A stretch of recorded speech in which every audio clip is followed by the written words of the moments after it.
nice power spikes in the early game, but it just overall I do not think is quite as consistent as this variant of Zeus. So we're going to be going into game number 1, and it's a mirror. This is ultimately going to come down to who can get the better start, who can follow up the early game tempo into those turns 3, 4, and 5, keep the board, push their opponent out of this game. Exactly. It can be a skirmish in the early game just to try and figure out who can come ahead. But whoever's ahead on turn 7, once the Bone Mare comes down, is once the game becomes truly locked out. Maybe some crazy Doomguard and Malchezaar's Imp combos can maybe pull players back in terms of value. But don't get me wrong, this is a tempo-based matchup 100%. Well, Pavel. Hashtag get Paveled. I was going to say the one-drop Akaros Veteran is not ideal. Yeah. Gets easily killed by Voidwalker or Malchezaar's Imp. That's Challenges the Flame Imp quite well. But the Prince Keleseth pickup doesn't get much better than that. Yeah, I think you're absolutely right. Unsure whether he will throw down the Akaros Veteran. Only one card was kept off of the mulligan from Powder. And maybe he's thinking, you know, Voidwalker isn't aggressive enough of an option, sorry. The Flame Imp is probably the one drop that Powder would want most of all. And so Pavel goes with it here. An amazing read, and he is massively rewarded for doing so. This Flame Imp now just sucks against this board. Yeah, you almost... If you're Powder, you can't really pass on playing a turn 1 card. Yep. But the Flame Imp now gets so easily challenged by the Akaros Veteran, and then Pavel, if he does have Keleseth in hand, gets to drop that down on turn 2, or if he has a combination of 1 drops. So Powder does have to go for it, and now he's going to get the unfortunate news that Pavel does have Prince Keleseth. Powder's smiling, but I don't know that he's all too happy. Yeah, nothing to be done here. His hand outside of that isn't even particularly powerful for the moment. Maybe if his opponent doesn't have a perfect 3-4-5 curve, he might be able to start to wrestle this back because of his own 4-5-6 curve. But we can clearly see that is far from the case for Pavel. He's got the perfect follow-up. Maybe if he could pull a Patches out of the deck, that would be the true icing on the cake in this game for him. But everything's going his way. Are you familiar with an old Hearthstone musical parody called The Perfect Curve? I don't think I am. It was Secret Paladin initially, but I think that we could rewrite it for some Zoo-lock shenanigans nowadays. It's a good one. I mean, I'd recommend it. Call me a snob, but when it comes to Hearthstone music, it's Trump or nothing. Going to the zoo, an absolute banger. Tone 2. Exactly. Oh, we're at the zoo already. Yeah, exactly. Fantastic. It's applicable in so many You're all scenarios. invited. An anthem for the ages, one might say. To the Pavel party at the zoo. All right, the Crystal Weaver challenges the Councilman very nicely.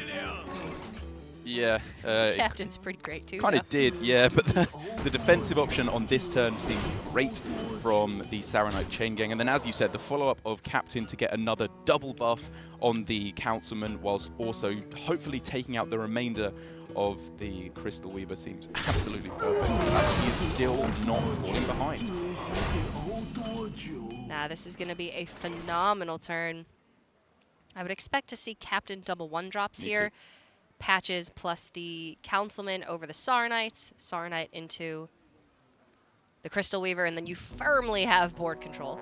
Yeah, he's thinking about how many minions are left at 1 health with this line of play. Obviously, Patches going into a 2-3 would leave 1 at 1 health, so Despicable Dreadlord could be a little bit unfortunate for him. But the thing is, his own Despicable Dreadlord doesn't actually do that much. He really wants to take out this 5-2 because that can allow for some really preferential trades from Powder, especially if it comes down to a 5-1. That's a huge value trade if that can go into the Councilman. So you are right. I expect to see at the very least Captain, but potentially actually a tap outside of that, trying to keep up on the card advantage as well as tempo. Yeah, I mean, the Dreadlord is great, don't get me wrong, but you leave yourself open to Soulfire or Mortal Coil or Patches from Powder, and then the Crystal Weaver into the Councilman is just, doesn't feel too good. Might as well just go wide. And wide build up does. a board that Powder can't possibly deal with. Yeah. I don't think there's really a comeback for Powder here.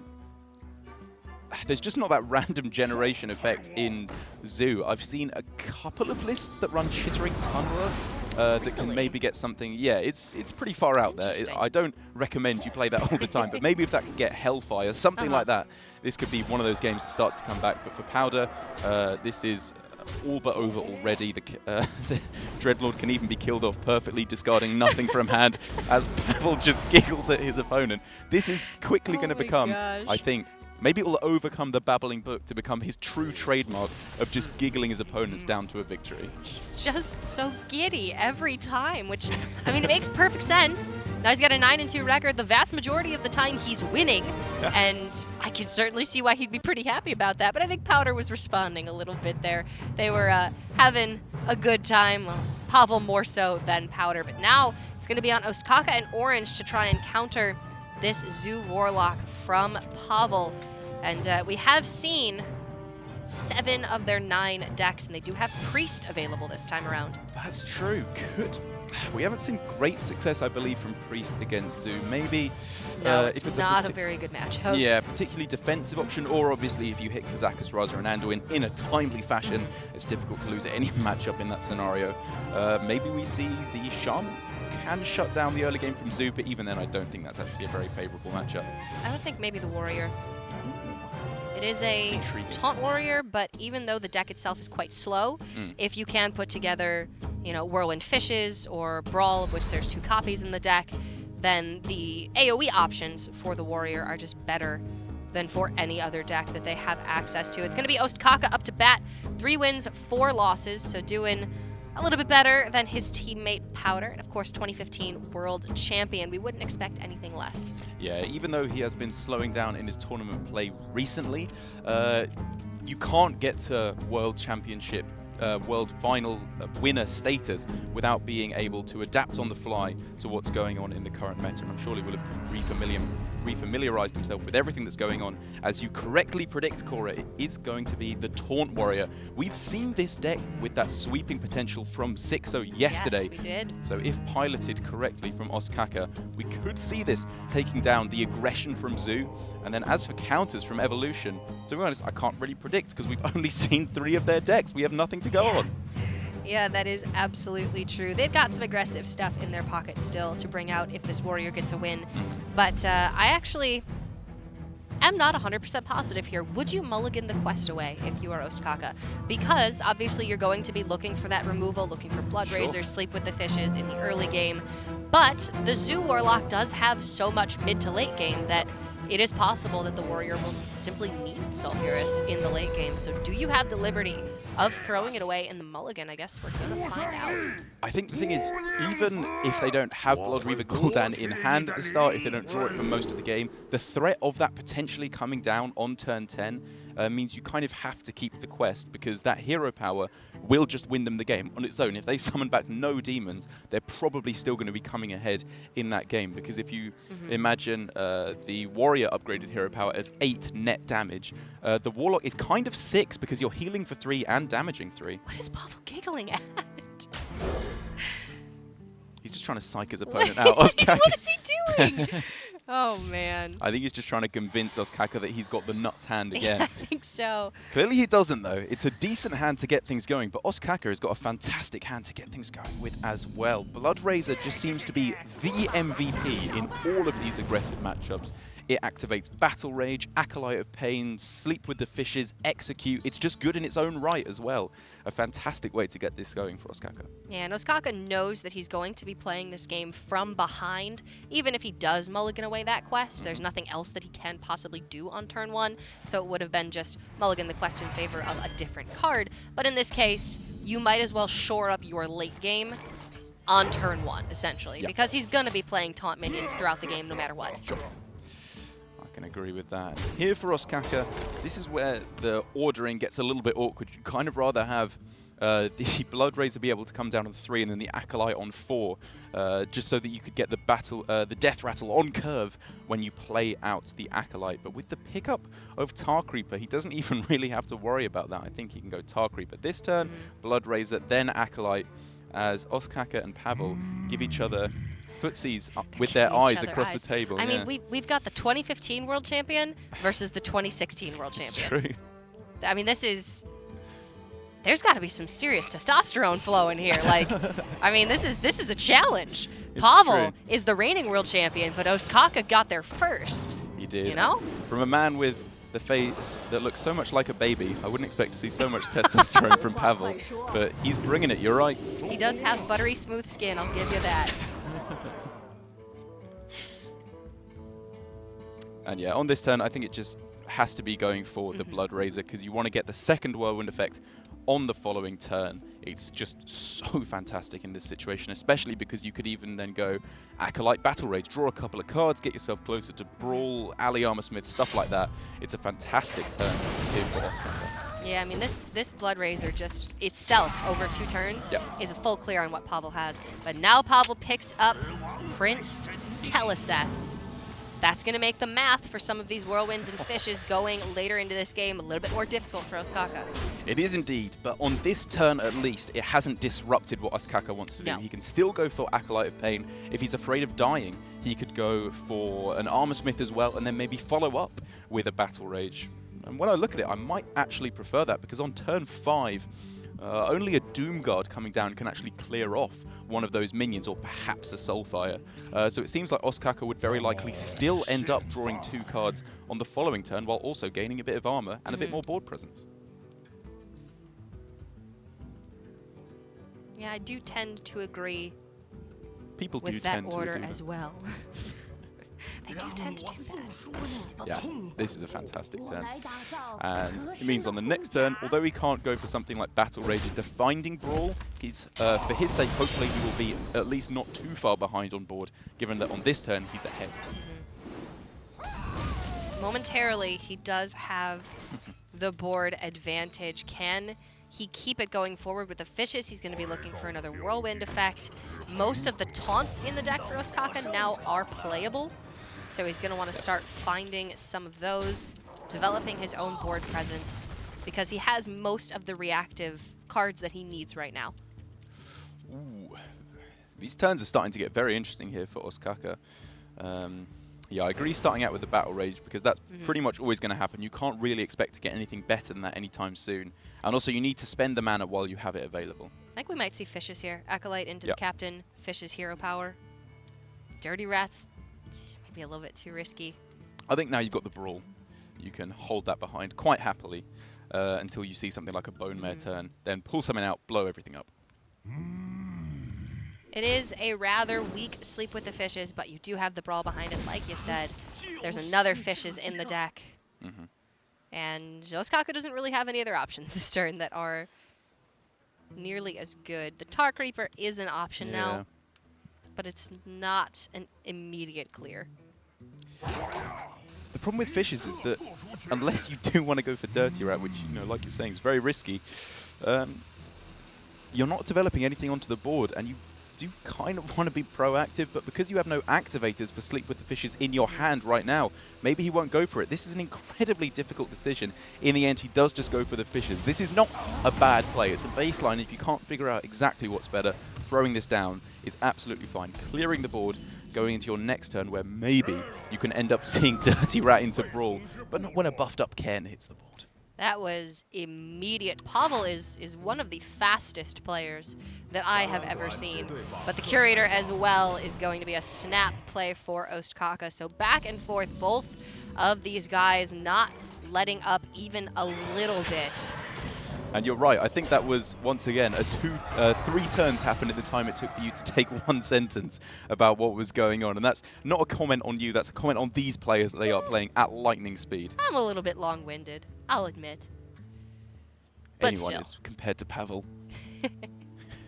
Kind of breezes into the makeup room. My hair, not good enough.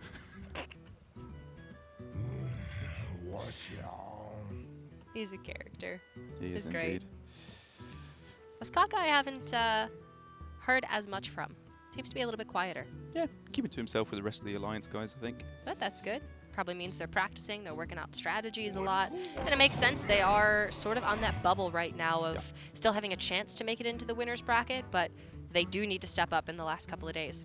They do indeed, and we've seen from talking to the players and from audience and caster anticipation that we were expecting Orange to be the strongest player on the team, given his recent HCT success and also just strong play on ladder in general. We were expecting him to be the star player, and so far he kind of has been, getting his 3-0 sweep with Tempo Mage. Powder has not been doing nearly as well, and Ostkaka doing about middling. Maybe if he can take this back, he'll be looking to get on an equal footing with Orange. Well, Pavel can push his board lead even further, but Ostkaka does have that brawl in hand, and now 2 Primordial Drakes. So the defensive potential for Ostkaka is incredible. It is, but the offensive potential for Pavel is Equally ridiculous. incredible. Yeah, Yep. he can just go double Soulfire here, draw himself through to cards like Bone Mare, Doomguard, Bloodreaver, Gul'dan in particular. Those really, really powerful late game options that will just lock down anything that can come down from Ostkaka. But having said that, plenty enough taunts in hand for Ostkaka to complete the quest over the next 2 or 3 turns. So maybe we see that after a brawl comes down, there's not that much to follow up with from Pavel.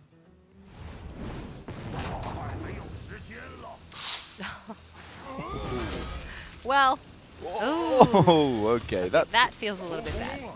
Slightly less good there, but in these discard warlocks, that happens an incredibly high amount of the time. Okay, so Ostkaka can brawl, follow up with the Tark Reaper, or he can Dirty Rat brawl. I love it. But now there's some really scary potential if any of these live. Doomguard could survive. Darkshire Councilman could survive. He just has to get a bit lucky, I think, in this scenario. Nope, but it's the Doomguard. does That's live, and game. that's game. Pavel takes game number 2 with the perfect brawl. Picking up the second Doomguard wasn't bad. It was the perfect draw. It was perfect. Look at the laughter. Oh The my 2016 World Champion continues to reign supreme, this time over the 2015 World Champion. Pavel makes it just look so dang easy. He does. Ostkaka nods his head, bows down, claps to the true Pavel god. That was quite a sight to see. This is why Pavel is allowed to giggle at his opponents and make light of it, because he's Pavel, for God's sake. It's like, you know, you can appreciate some good BM. I don't even know if this is BM from Pavel. I think he just genuinely enjoys dumpstering his opponents so thoroughly, and he just does it so well. Makes it so much fun to watch, and now we've got another rivalry here. Okay. The last time these two faced off, Orange came out the victor, Yeah. 3-2 at HCT Summer Championships. Orange is going to Worlds. Pavel is not. Can Pavel get his revenge here? It's going to be a very tough one. Obviously, Orange's work is cut out for him to win the whole series. But in terms of this particular game, if he does go for that Priest, like you were saying, not a particularly good matchup overall, but he's so good with that deck. As we get a little look, that might be Anduin I see there on the screen. He's so good with this deck. I think he is, if anyone can take this back from a 2-0 deficit, it's Orange. Well, I do think the Priest is his best chance to win 3 in a row. Maybe not necessarily his best chance to win this matchup, but if he can get it done, then that Priest will definitely be difficult for Evolution to counter afterwards. So it is going to be Orange on his current favorite deck, the deck that he tweeted questioning whether Evolution would have the guts to leave it up when Orange is available to play it. As he gets a pretty good way to get things going. Often these kind of Radiant Elemental starts can leave you falling behind if things like Flame Imp come down, maybe a strong Soulfire onto the board. But this is a full keep for Orange. He couldn't ask for anything more. He could very easily see himself drawing 3 cards with the Circle of Life. This is a phenomenal start for Orange. From here, you're really looking for Shadow Word Pain is great, Dragonfire Potion for some AoE. Power He has an Shield. Auchenai in deck, Wild Pyromancer to facilitate draws, and then of course Raza and Anduin. Yeah, and this, I think I like this as well, getting out the kind of, I suppose, less important minion right now, so that he can surprise slam the Cleric on the next turn, draw 2 cards instantly, and maybe more later on down the line. But Pavel is having absolutely none of it, going with the Soulfire to discard a Bone Mare. That is quite a lot of his late game value, just slashed in a heartbeat. And Radiant Elemental is just a little bit too threatening, I would think. Pavel can tell that Orange doesn't have a Power Word Shield in hand, as that would have been played onto the Radiant Elemental right away, but you still don't want to facilitate any discounted Shadow Visions, Potion of Madness shenanigans. It's just a little bit too threatening. As Pavel is getting some pretty good follow-up to his aggressive start, getting the Flame Imp now, shuts down the Northshire Cleric very nicely, kind of puts forward a lot of attack value onto the board to fight back against a Tar Creep, maybe a Cabal Talon Priest if that were to come down. As Pavel, again, just plays at lightning speed, not even thinking about this. He just knows what the play is. He's not messing. I mean, he's got maybe 20 seconds during the majority of Orange's turn to think, what's my next turn going to be? I've got 4 mana. I've got 2 options. Which one's stronger on the board? This is it. And I mean, if you have the ability to think that quickly and put the pressure on your opponent, it means Orange has less time to think. Pavel can think during his opponent's turn. He doesn't need all that time. Yeah, well, the Warlock itself is a rather straightforward deck in how it operates. There's not much that you can really do other than operate under that board control tempo plan. Whereas the Priest can get a little bit tricky, right? Yep. Sometimes you need to play the removal game. Sometimes you do have to try to go for mid-game development in certain matchups. And the majority of the time you're looking for those combo pieces. But it is definitely a more difficult deck to play in a vacuum, I would say. I would definitely agree. The main difference in Zoo playstyles kind of comes from difference in just how you like to play the game. It's whether you tap to go for value or whether you go all out for the aggressive plan, as we've seen Pavel doing pretty consistently. Discarding a Bone Mare, didn't think about it at all. Obviously, you have the chance to keep his Bone Mares in hand, but he might have almost liked that less, as we now see him switching over as the Priest board clears will start to become a little bit more available. He switches over to the value plan. Need to start keeping back some of your resources so you can develop a threatening board every turn, even in the face of Dragonfire Potion, Auchenai Circle, or a Holy Nova like we saw yesterday from the only Priest that day. That's true, and here from Orange, he is one Wild Pyromancer away from drawing his entire deck. Yeah, pretty much. That he would just win the game as soon as he finds that. I think there just wouldn't be a comeback because he would almost certainly have Raza and Anduin, Velen, Kazakus, all that nonsense. So he's keeping all these key combo cards back because if he does get the Wild Pyromancer, it's ridiculous. But even if he doesn't, there's a good chance he can damage a couple of these minions, draw maybe 3, 4 cards if he's lucky. Given that there's a lot of high health minions on the board. Yeah, well, now facing down this 3/8 Priest of the Feast, Pavel, I just don't think has enough realistic pressure to develop on board. I don't know, this one's not looking good for our reigning world champion. It isn't indeed, and now with that Potion of Madness, even though it might not be as good for killing stuff off of the board, just damaging 2 minions as he picks up the Wild Pyromancer. That is the exact card he needed. He can clear the whole board, I think, by going for the Potion of Madness. I don't even want to think how many cards he can draw. It's absurd. Yeah, this is pretty good. This is exactly what Orange was hoping for when he kept that opening hand. He's still at full health. He's going to dismantle Pavel's board, and he's going to draw 6 cards off of this. Didn't even have to go. This game's over. Yep.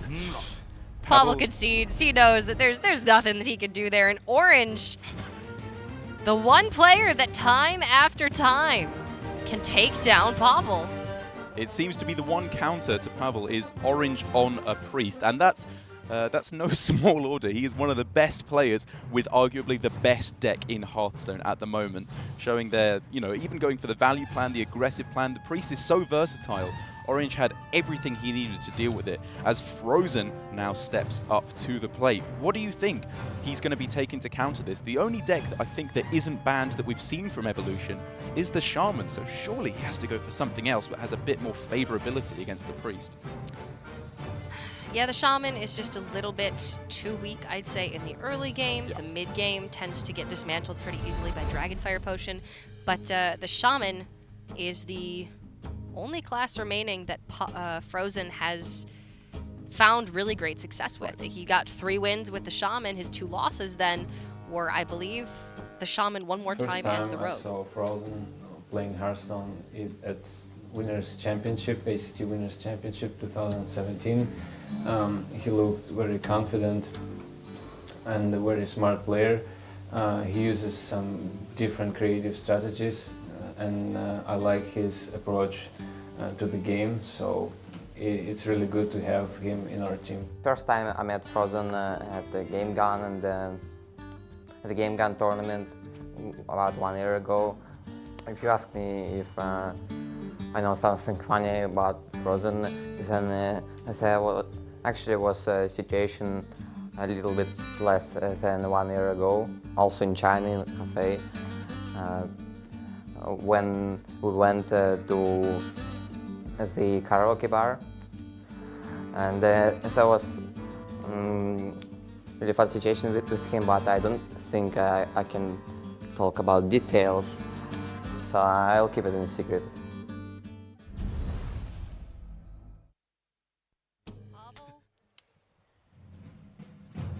Pavel and Frozen in a Chinese karaoke bar, but the details cannot be spoken about on broadcast.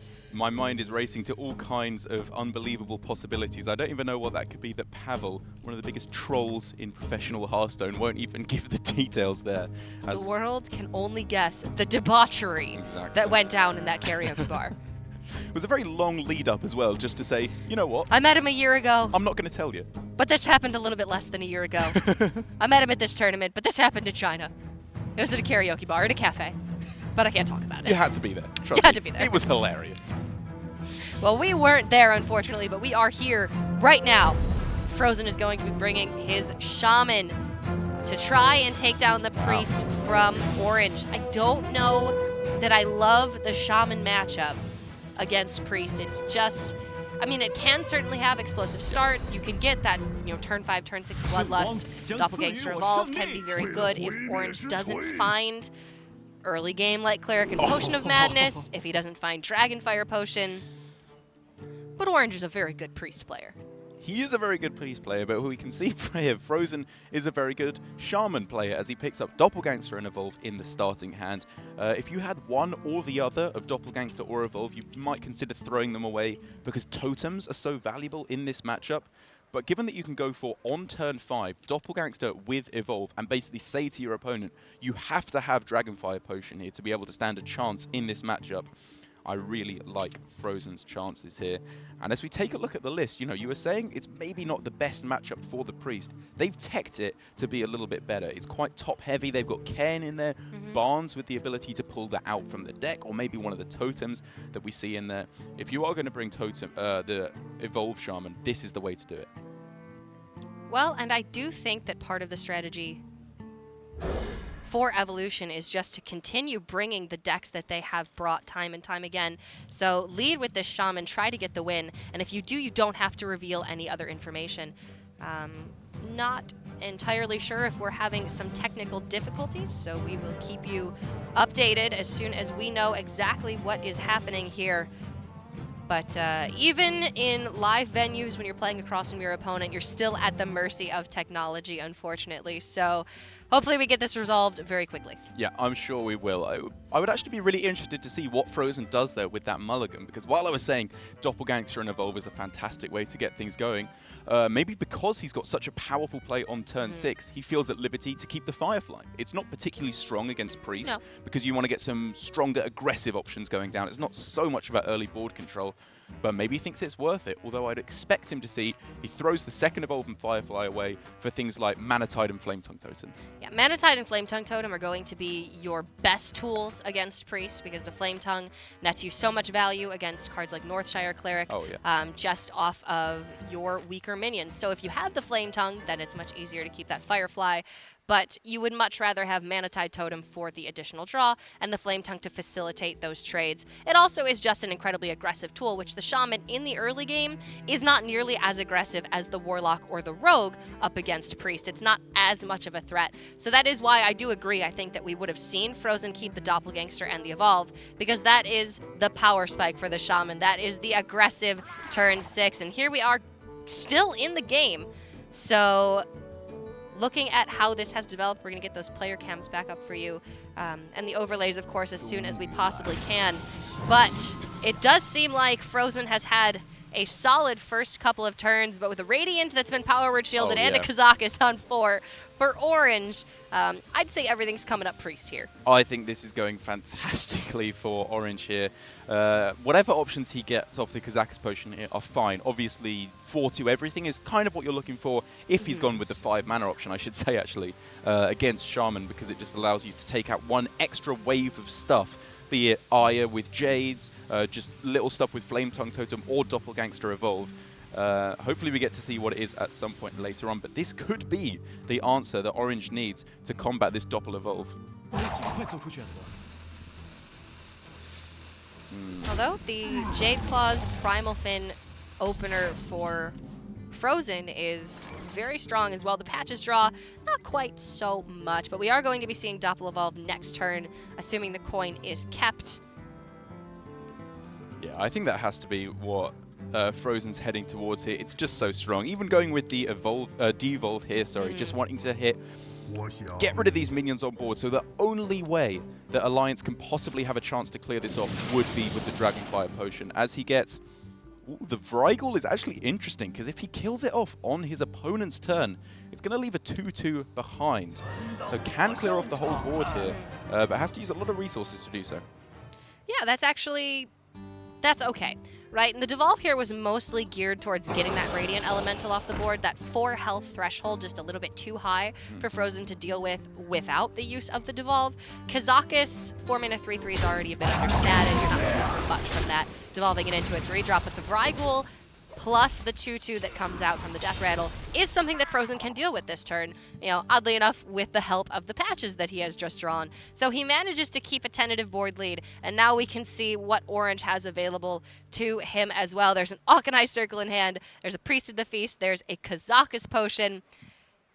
Even with the coin Doppel Evolve, Orange's hand is still fantastic. Oh, yeah. It absolutely is. You're right. A Dragonfire Potion is just about all he could want in addition to this, outside of obviously Rasa and Anduin to close this game out. It's just about him wondering how he can best play around what's going to come down from his opponent. Because there were 2 cards kept in the starting hand that you haven't seen at all yet. I think that has to signify Doppel and Evolve. I'm not really sure what else the Shaman would keep 2 of in the early game but not play up until now. So Orange will be trying to play around that as much as possible. Therefore, maybe clearing all these 1 mana and 2 mana minions before they get evolved. But I think more likely he lets them get upgraded, then destroys them. Because even still, those 6-drop minions are great. There is a failure rate here. 5 mana potion looks like deal 5 damage, res 2 potentially. That's right, as we get confirmation that it was revival and deal 5 damage, was it, to everything? Yeah, which is definitely not the best, as Frozen gets a pretty fantastic evolve here. Darkshire Librarian. Oh, that's actually fantastic. Drawing an extra card. Even just the damage to face here with Reckless Rocketeer is not to be sniffed at all. Oh, this is great, and the health total of the Ancient of Blossoms means that it doesn't get cleared away by Dragonfire, by Auchenai Circle, only a Shadow Word Pain. The Darkshire Librarian going to net a very valuable card, and nothing super affected by that circle here. You do get to keep that Lucky Do Buccaneer around at the very least. Yes, it's going to clear up the left 3 most minions, but we assumed that would happen anyway, and the Reckless Rocketeer got in for some damage already. It's going to be 1 minion left behind, I think, no matter what, for Frozen, because with Auchenai Hero Power Circle, Orange can take out all the minions, and even with an attack in, I believe the Ancient of Blossoms would still be at 1 health, and you would take out the Lucky Do Buccaneer instead, I believe. But he just has to go for it, I think. You're too afraid of something like Bloodlust coming down, another Evolve, Thrall Deathseer, all that kind of nonsense. You just take away the ability for Shaman to do anything, and then you just win in the later stages of the game as soon as you find your power cards like Anduin. I do like the silence onto the Librarian. Yep, there's not much more that Orange is going to be looking to silence in this matchup, and this likely is not a situation where Orange needs to get Raza Anduin up, look for Prophet Vel and lethals with additional 0 mana spells, right? As soon as he locks Frozen out of the ability to develop a threatening board state, Orange will have won this game by default. And Frozen now left with an incredibly underwhelming hand and board. He was all in on that Doppel Evolve to take the game for him, and it simply has not worked. The answer was there for Orange, and it was close for Orange not having an answer. If the Kazakh's Potion didn't get him what he needed, so if he didn't have the exact combo of Organized Circle or Dragonfire Potion, that game might have spiraled out of control. And it's not over yet. Frozen does have a pretty impressive board here, so Thrall Deathseer or Bloodlust could give him the extra reach he needs to get this game back under his control, but it is going to have to be pronto. Yeah, the next couple of draws for Frozen are going to be incredibly key. If he whiffs and just picks up more useless stuff like Maelstrom Portal or Devolve, that will not be enough for him to keep this tentative board presence that he has. Potion of Madness is great here. Yeah, it's pretty good. Looking at maybe Spirit Lash instead. Yeah, just because you can get the draw as well with the Acolyte. Gain a bit of extra health. Like, what more could you possibly want in this scenario? The draw is the only thing he really needs, I think, in this scenario. Because due to the fact that his Kazakh's Potion wasn't getting him draw, he might have run out of stuff. But as Frozen goes for the Barnes, he does get Flame Tongue Totem. Okay. Not bad. Not the best. Not the worst. Frozen still has board. The Kazakh's Potion does not do AoE damage. So Orange still going to be looking for Dragonfire Potion. Another Spirit Lash would be insane. Ooh. Now Spirit Lash would be really, really insane. Really insane. But maybe missing just a little bit here. So reviving 2, given what he's played, Acolyte of Pain might be the best, I suppose. Priest of the Feast, Organized Soul Priest, all decent options. Because if he does 5 damage to the Barnes, gets a Soul Priest back, he can then just hero power the Flame Tongue Totem. Doesn't even need to go for a Holy Smite. Yeah. But he does also have the option of playing the Novice Engineer first and trying to find something else to deal with the board.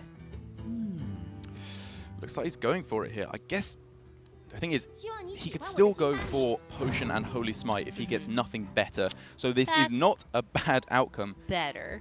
But he does have Dragonfire Potion. Does he just go for it here? Is this the most threatening board he's going to see? Frozen's drawing 1 card a turn. Yeah.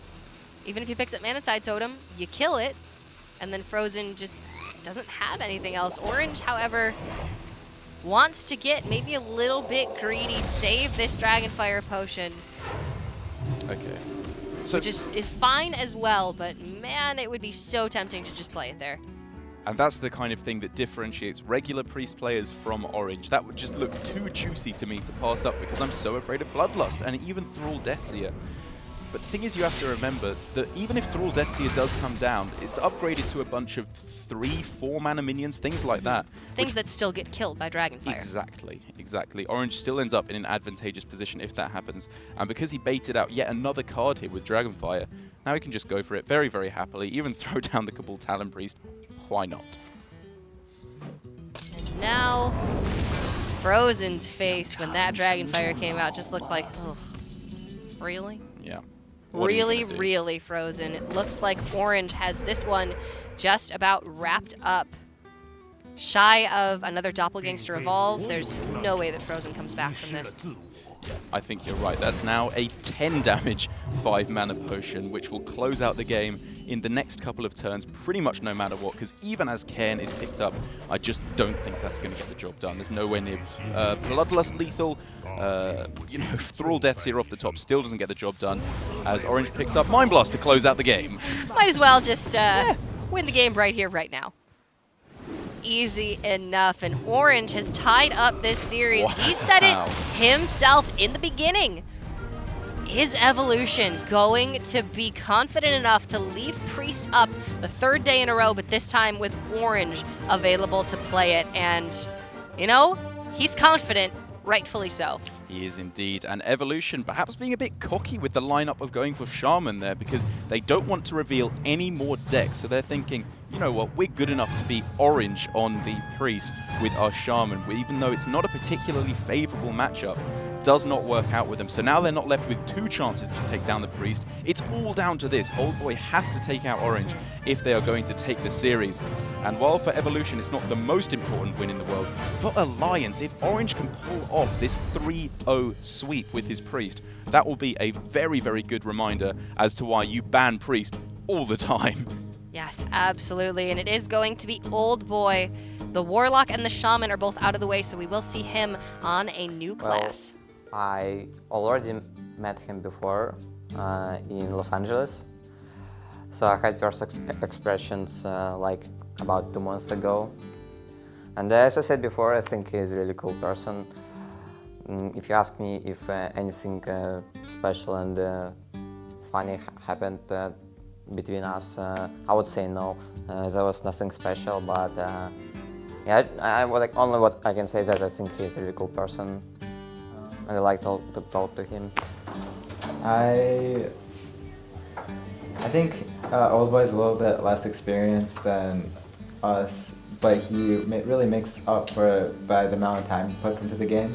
And during our practice sessions, he's always spending a long time trying to practice with me, practice with Pavel to get all the matchups right, and he shows a lot of potential to become a really good player.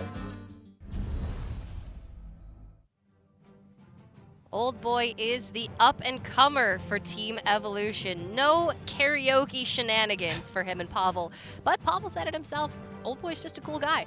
And from, I think, our experiences backstage, a lot of time you will hear Pavel and Old Boy speaking to each other in Russian, just sort of away from others, because they do have that in common, of course. It seems like they get along incredibly well, and they have only known each other for a couple of months now, so to develop that friendship so quickly, very nice to see. Kind of like you and I, only known each other for a week, and yet best friends. And yeah, we're just talking in our own language. Yeah, like we finish each other's sandwiches. That's what I was gonna say.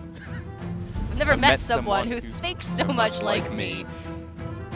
Okay, I think that's probably enough. I mean, I do dress like a snow queen 3 out of 6 days, so Just dress like a we just queen. picked a bad day to do it. Yeah. Well, you are a queen. Okay. It's going to be the rogue for Old Boy. So still, no new information being provided by Evolution. Can the rogue get the job done up against the priest? Not the best hand to get things going with for Old Boy, considering probably keeping the Scalebane on the mulligan, because with the coin, getting that down after one of your 3 drops, like Captain or the Shaku that we see here, can be a great way to pile up the pressure. It's not vulnerable to the Dragonfire Potion, so I like keeping the Scalebane in this particular matchup to really start delivering some damage. But obviously, number 1 card he's looking for is Keleseth, closely followed by Edwin. I mean, Scalebane was bullying Rizaka's priests so much that they were putting Holy Fire in their lists for a while just to get a guaranteed kill on this card. You don't want to expend Shadow Word Death on it. That tool's just a little bit too valuable, and the Dragonfire Potion doesn't get the job done. But Old Boy is going to toss it away, keeping both the SI and the Shaku. On coin, this is, I guess, a little bit less unusual, but electing to keep both those 3 drops means that you're less likely then to draw a 1-drop or Keleseth. He does pick up the Firefly, but could potentially have been punished. So this is not the play I would have made, being perfectly honest. I can see why Old Boy is going for it, because this does seem to be a slightly more board-based Kazakus Priest than we see from some players, as Orange is keeping the Radiant Elemental wherever possible. He has the Talon Priest in his deck, so delivering damage in the early game is important for Old Boy, but I would have just kept the Scalebane and look as hard as you can for Keleseth, maybe a Captain to summon Patches, and Edwin. Shadowblade pickup is really nice. Obviously, we can see a Talon Priest in hand for Orange. Old Boy doesn't know it's there, but this Radiant Elemental, I think, is a massive threat, and one that he now can deal with if he wants to. Could also just coin out that SI7 agent, trade in that Firefly, gets the job done the same way, and actually builds a board up. Yeah, I think I like this play. I think very often when I see Edwin in the starting hand, I tunnel vision way too heavily on keeping the coin no matter what, because it does just feel so good if you can get out a 6-6 or an 8-8 around turns 3 or 4. But because due to the fact that there are Shadow Word Death and Silence and Mass Dispel even thrown into the mix for Orange to be able to counteract that, I think going developing less resources into the Edwin and instead locking down the board in the early game is a great way to go for Old Boy. That's very, very tempting. Edwin by himself can just win games sometimes. I do like the Shadow Blade over the SI7 agent because now you can just drop down Tar Creeper or Shaku on 3, go for Flame Elemental and SI7 agent on turn 4, and you've still got that Shadow Blade in the meantime to clear up something else that Orange plays. So going with a... Okay, so Acolyte on 3 against Rogue is usually fantastic as the Priest because they don't have a way of killing it off instantly. But the Shadow Blade has been insane here for Old Boy, even just as a 3-mana Fiery War Axe, which I guess is just Fiery War Axe. Yeah, there's not really any reason to specify it now, as weird as it feels to say. He's good enough here, you know, he can lock down the early game as long as there's nothing like Priest of the Feast to follow up on curve, or maybe the Organized Soul Priest for Orange. He's looking to be ahead going into turns 3, 4, and 5. But there's still some very strong reactive options from Orange. We see the Gadgets and Auctioneer in hand as well. That is taking the place of Lyra in the build. It is really just up to personal preference, which you choose to go with. Orange is definitely a player who prefers Gadgets and Auctioneer. Given that they're banning Rogue as well and leaving up Druid, it does make a lot of sense because Auctioneer is for the slower matchups like the Mirror and the Druid matchup where you just have to find Raza and Anduin as quickly as he possibly can. That's all that matters. But in this particular matchup, the Auctioneer might find itself being a bit too slow. We see that from Miracle Rogue up against the Temper Rogue. The Temper Rogue is the worst matchup for Miracle Rogue. It just cannot beat it. Well, I say that, it can beat it, but it's a really, really unfortunate matchup, yeah. And Gadgets and Auctioneer is a big reason for it. It's just too slow. Yeah, it really just comes down to, do you want to be able to accomplish your deck's overarching goal faster, or do you want that like small percentage of the time to be able to find those outs with Lyra that can win you games that you wouldn't have otherwise been able to win? And as Hooded Acolyte? Yeah. I mean, I was going to say, I'll give you a 5 if you can name that card, but you're an arena player. You can name every card. It's my one strength. I know the names of all the bad cards. But yeah, it's a Cthulhu Disciple. Well, it's not Disciple of Cthulhu, though. No, it is not. Very good. I know what cards aren't called. I don't know what they are called, but I can definitively say it's not That's Disciple not of Cthulhu. it. Yeah. Yeah, and with the Shaco attack to face, Old Boy wasn't going for a clear on the Talon Priest this turn. So play defensively here with this Tar Creeper setup. Ooh. Can easily be taken down by the Shadow Word Pain. Yeah. The Talon Priest gets a nice trade into the Shaku. But I like where Old Boy's head is at here. He can net some additional value from the Shaku potentially, so you might as well go for it. Yeah, I kind of like this play from Old Boy. It's just, like you said, it's really, really assuming that there's no Shadow Word Pain or Potion of Madness, because both of those cards really shut down what Old Boy is trying to do by protecting this Shaku. And there is that punish in hand. The Potion of Madness would probably be even better for Orange, because he could then give himself a random rogue card. Let's just give the Priest a preparation, why don't we?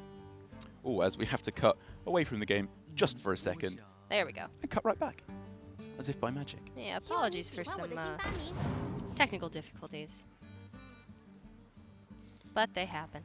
Yeah, and Orange going with the expected play here, making sure he gets in the Shadow Word Pain is the most important thing, because leaving Shaku up for more than one turn, you can do it if you're not in an advantageous position, because getting rid of higher attack minions can be more valuable.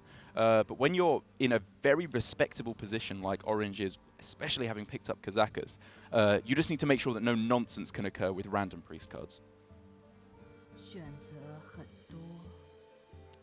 And the Silence in hand waiting for the second that Old Boy wants to go for this Edwin Van Cleef. And with the Shadow Step pickup, he could make a very sizable Edwin this turn. Could indeed.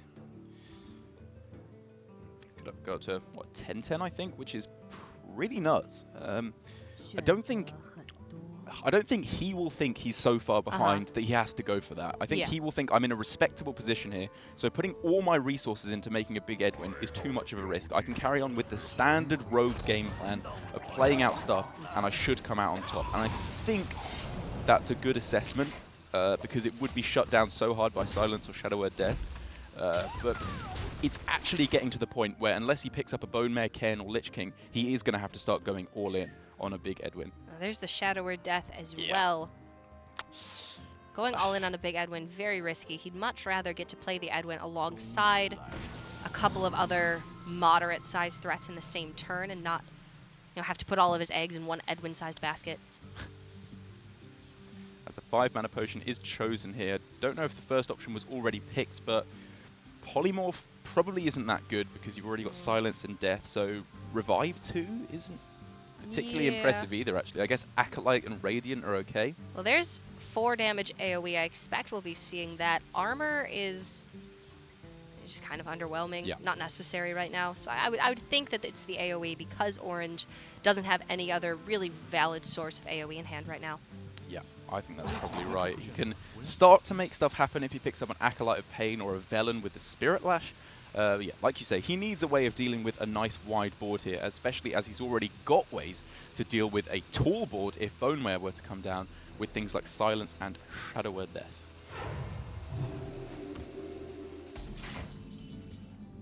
Ooh, that's a nice way to turn up the pressure, and that is why I would like for Old Boy to have kept this card, because looking at his hand, the SI7 agent has been in hand right from the beginning. It has. Some of the other cards not too impactful either. The Edwin hasn't even been played yet, so the Scalebane would have been perfect. Imagine if he could have thrown that down a couple of turns ago and really start turning up the pressure. It has just been a much slower start than Old Boy wanted. No Keleseth. The 3-drops, I mean, they were okay, but the Shaku didn't trade into the Cabal Talon Priest, so he was forced to clear that up with the patches, and then it's just been very difficult for him to actually stick anything that is threatening, and that definitely reflects in Orange's life total right now. So this is the first board that we're actually going to see from Old Boy that is more than just 2 minions. Yeah. And now, if he did go for the 4 damage to everything, he can let rip on this board pretty happily, I would say. Maybe even throwing in a Spirit Lash beforehand in order to gain the health, prevent a Bone Mare turn going into turn 7. Seems pretty good for me, because if it's a weak development onto the board next turn, then we can see Gadgets and Auctioneer coming down with Smite and Silence. Seems very strong to me. Yeah, I would like to see... Well, I suppose it depends what Orange values higher. Is it the Spirit Lash or the Holy Smite? It does look like he's going to value that Holy Smite because it does have that combo potential with the Gadgets and Auctioneer and the full clear and the Res 2. Great Resurrects. Man, if that Radiant Elemental can stick around in combination with the Auctioneer, that is absurd. This is the exact combo you want. And at the moment, I don't think there's any way to kill it off for Old Boy. No. Patches has already been pulled. Nothing here looks good enough now that Old Boy has lost the tempo. He's lost initiative on the board. So what does he go for? Captain into Hooded Acolyte seems kind of weak. Scalebane on its own, I guess, is the best option you have. And just pray that hope upon hope there is no Anduin on curve. Or you could go Scalebait and... the Flame Elemental that goes to a 4/2. It challenges something on board. I suppose that doesn't die to the Anduin, so yeah. I mean, all of the options that he has are not bad, but they're very underwhelming. I guess this is probably the best way you can go, because it puts a strong play onto the board whilst also playing around a potential Anduin that could come off the top, but it's going to get destroyed. Orange can quite happily go for the Auctioneer here. Silence on the Edwin's fantastic. He can clear off the board, maybe not quite actually, but get the vast majority of stuff just out of the way, whilst also drawing 2 or 3 cards. Yeah, very close to a full clear here, and the card draw is the important thing. As soon as Orange can find Raza and Anduin, this game's just over. Yeah. Game's very close to being over as it is, because Old Boy is going to find himself so far behind. And now he does have access to a full board clear if he would choose to take it. And given the weak turn coming down from Old Boy, I would not, you know, I wouldn't be too... I don't think Orange would be remiss in expecting a Bone Mare to be in hand. Priest of the Feast, just additional life gain for Orange. The Gadgetzin can now be killed off by Old Boy. Yeah. I guess the thing is, though, if he does have to go for Hero Power and Acolyte to kill off the Auctioneer, he's not going for Bone Mare, but Yeah. actually I guess he would just go for Bone Mare straight away, as his Cthulhu is given +1/+1. Ooh. That's a spicy tech card if it was in the deck. Yeah, I don't think we see much Cthulhu Rogue floating around at the moment. I don't think we see much Cthulhu, period. Even Yeah. though he was the most accessible old god, he ended up being the least played. At least nowadays. At least nowadays, yeah. I think back in the day, it kind of fell on Yasharaj to be the worst old god. But when- even then, Yogg-Saron was dominant. Exactly, Yogg-Saron was the true king of gods. Bow down before the god of death. Oh, please no. As Old Boy is left with, once again, a pretty mediocre turn. Starting off with Swashbuckler, I think he's in that kind of scenario where he has to get something very impressive to pull this back. A Psychic Screen, if we were in the new expansion, might be pretty good here, but obviously not going to be available at the moment as he gets a Forbidden Shaping. Who knows, maybe Tyrion, Ysera, something silly like that could pull this back on one of the subsequent turns. Yeah, generally Forbidden Shaping you'd like to play on 8 mana, but 9 mana as well can be quite good. Sagat the Slitherer, Ysera, Alexstrasza, Obsidian Statue. Obsidian Statue, Onyxia. Yeah, a lot of the dragons sit at that 9 mana slot. But then on 8 mana, Raglight Lord, Tyrion, Rotface, Grom, Rotface. Rotface memes. Oh man, I'm Alakir the taking- Windlord. Yeah, Rotface, backstab your own Rotface. Are you bantering me? That means you're joking in English. You know, I speak English, but I've Oh, never heard really? that before. Is that true? The Agree to language, disagree. yes. The culture, no. But I'm picking it up. Just a bit. Yeah, as Orange just carries on with the game plan of killing off what he can. When you're behind on board against a Kazakus Priest, you know that that is a dire situation indeed. As, you know, one circle of healing would put Orange in, I think, in an unlosable situation. Even just the Northshire Cleric on its own, drawing 1 or 2 cards is a fantastic way to get things going. As long as he clears everything that Old Boy has, Yeah. Old Boy cannot win the game. So Old Boy's going to go for the 8-drop. Ooh. It's Alakir. See? Okay. I feel like I see him more than pretty much any other 8-drop off of Forbidden Shaping. Don't know Yeah. why. I'm trying to think what I've been seeing a lot of recently for no reason. I'm sure it'll come to me. Sometimes I forget things. Sometimes. Oh, that's it. Ancient Mage. Really? I'm sorry, that's horrible. Alright, no Shadow Stepping Alakir shenanigans here. There's Shadow Reaper Anduin. So It makes Cleric weaker, I suppose, but you don't care because you've got Anduin on board. it's an easy clear onto that Alakir. Yeah. Board is non-existent for Old Boy again, and now Old Boy's just going to be dead in a couple of turns. I think he is. I think we might be seeing Orange's second 3-0 sweep of the tournament, and with Kazakus Priest no less. This is the deck he is currently famous for. I feel like it's players like him and Hunter Ace that are kind of getting up to the god tier of Kazakus Priest, as he is piloting this deck perfectly to a 3-0 victory. And Evolution get a very, very strong reminder of why they are the only team in the tournament not to ban Priest so far. Well, Orange said it himself before this series even started. Evolution did not heed his warning. They Yep. didn't ban away that priest, fearing the druid more than the priest, even in the hands of Orange. And Orange has proven them to be wrong. Yeah, he has indeed. And for Old Boy in this game, looking back at how it could have gone, I think although it wouldn't have worked out for him, maybe he should have gone for an earlier Edwin Van Cleef. Yeah. Just develop a whole bunch of resources in it, get it up to, I think, a 10-10 it could have been. And then if there is no answer, even though there likely is, then you have a shot at winning the game. But maybe if he'd drawn some better cards like Bone Mare or Ken or Lich King at earlier points in the game, he might have had a chance, but it was just absolutely not there for him. As, yeah, Orange continues to draw a million cards, damaging his own guy to draw an extra card. Why not? Even though he had very close to lethal on this turn. He is in a 100% win state no matter what. He just gave up 4 damage this turn just to draw 2 additional cards. What more can you really ask for? There is no chance that Old Boy comes back from this one. He just didn't hit the powerful turns in the early game or the late game. And that is going to be the reverse. Orange, 3 consecutive wins with the Priest. The deck, he says he would play until the day he dies if he could. Yeah, he is showing why he is so good with this deck, why he got to the World Championships later on in the year with this exact deck being his real star performance. He's showing once again he is not only one of the best players in the world at the moment, but he is carrying his team hard. I think 6-1 now, maybe in terms